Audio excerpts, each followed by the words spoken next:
Efendim, Aşık Summanı Baba Erzurum'dan Çıldıra Kars'a gelir. Tabii ki o zaman Aşık Şenlik Baba ile karşılaşır, konak olurlar. Aşık Şenlik Baba sorar ne için geldiğini, karşılığını tabii ki Summanı Baba verir. Vekaleten ben söyleyeyim. Dinleyen dostlarımız var olsun.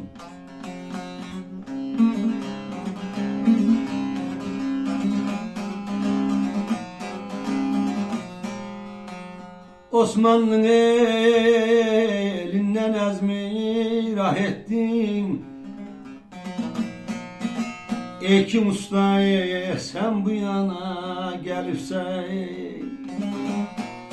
firgatın ahından menzile ettim. Söyle neden bizim kana gelirsen.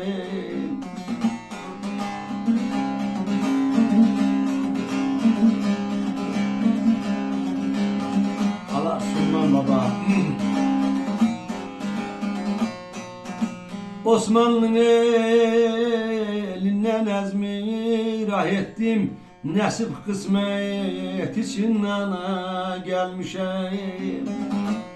11 yaştan oldum şema pervane, ataş alıp yana yana gelmişim.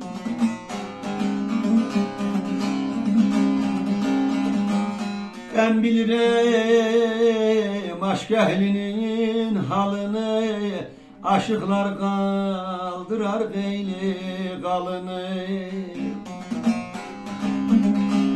Gördüm bizim elim kalma kalını, candan geçip kızıl kana gelipse. O zaman Çıldır'da büyük bir kavga var tabii ki.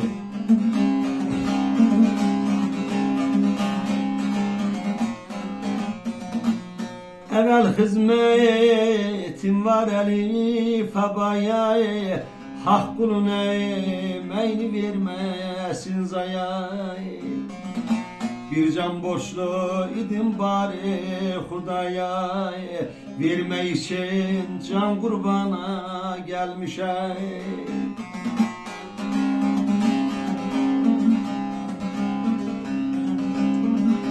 Allah Şenlik Baba. Kem kelemse harmam asla dilimden, gönlüm yad ettin özge halınla. Çok aşıklar geldi geçtin elimden, çok aşıklar geldi geçtin elimden. Sen ola ki adı şana gelirsen.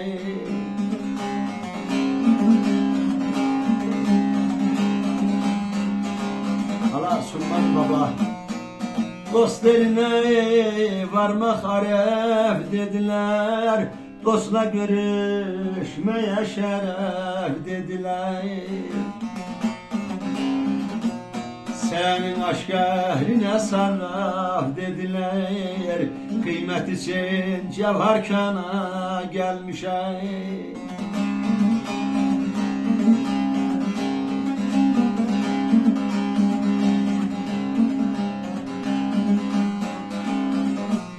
Allah Şenlik Baba.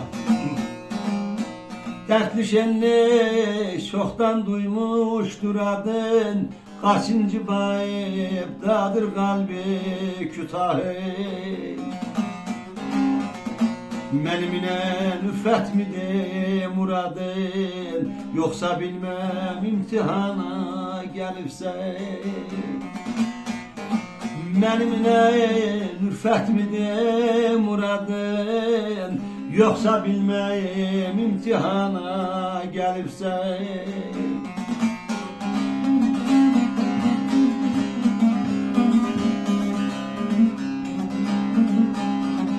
Summan Baba.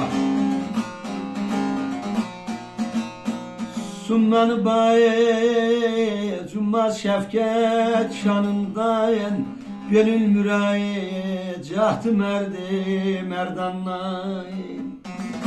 Lakin davat etsem dönmem meydandan, vahdet üzere bir pünhana gelmişim. Lakin davayı tezsen dönme meydandan, vahdet üzere bir pülhana